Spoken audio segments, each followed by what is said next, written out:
Yes, vocabulary still matters in your upper elementary, middle school, and your high school classroom.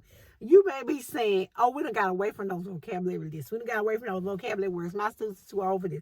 Well, reality is your students are not too old for that, and it's going to have a dramatic impact on how well your students do. Yes, vocabulary is going to predict your students' success. Today, I'm going to quickly talk about why we still need vocabulary in upper elementary, middle, and high school.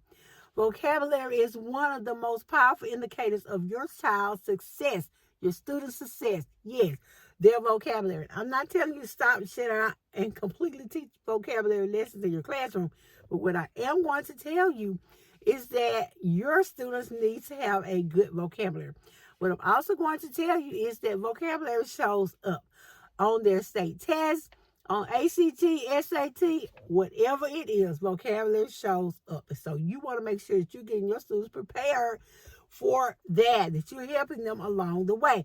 They're going to have to know what vocabulary means in order to carefully identify word meaning and context clues. They're going to have to know how to use vocabulary to figure out some of their figurative language.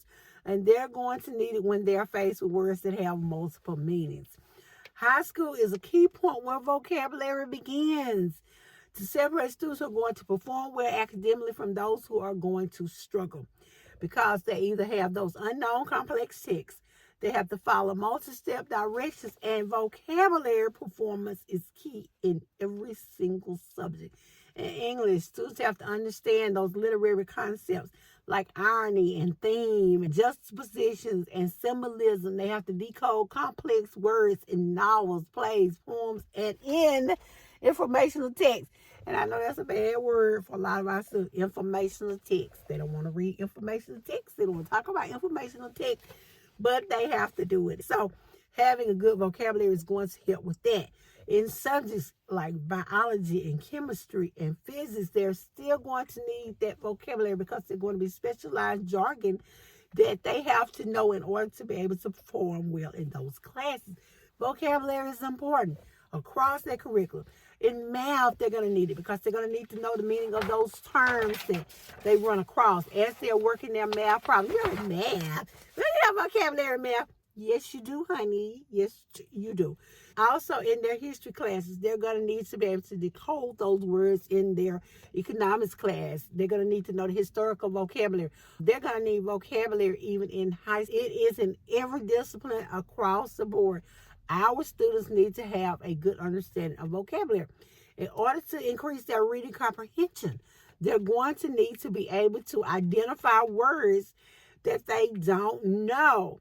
It is impossible to understand what you read if you don't understand the words that you read. Again, vocabulary. Students can read faster when they understand the vocabulary because they don't have to stop and decode those words. Students can infer the meaning of words from context rather than guessing.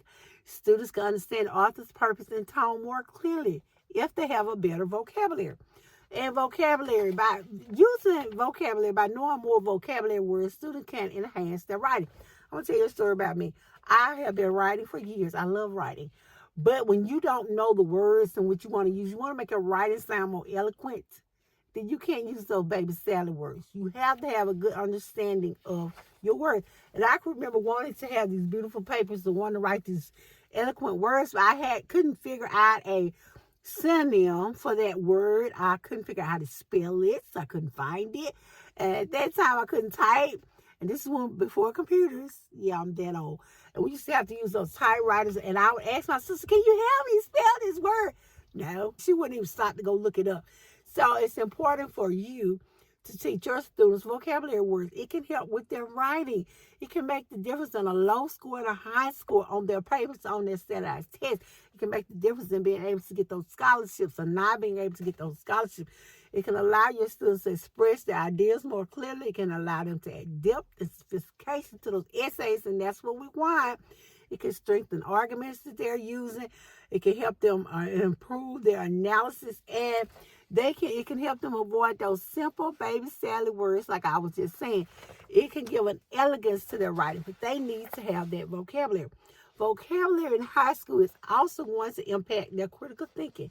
They're analyzing their deep meanings and reasons through abstract ideas. Vocabulary is going to help support critical thinking by doing this. It's going to help students compare and contrast ideas. It's going to allow them to identify cause and effect. It's going to give language to abstract context, encourage deeper questions, support problem solution, and facilitate logical learning.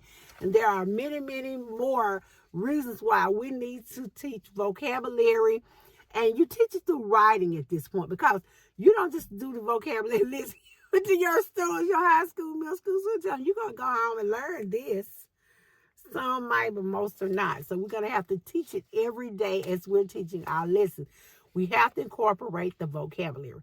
To help your students be more successful, encourage them to learn words. Figure out a way to weave that vocabulary through your lessons. So when you're doing your lesson plans, be thinking of ideas. And with all the AI there is now, there's no reason why you can't come up with ways in which to do that. Please tell me in the comments below how you plan to incorporate vocabulary in your subject area. And it doesn't have to be English, especially those people who teach subjects that are not English, that are not reading, that are not literature. How you are going to incorporate the vocabulary into your classroom. And if you can't do that, please just tell me where you are watching from. I thank you guys so much for listening to the One Shield Teaching Classrooms, and I'll see you guys in the next video.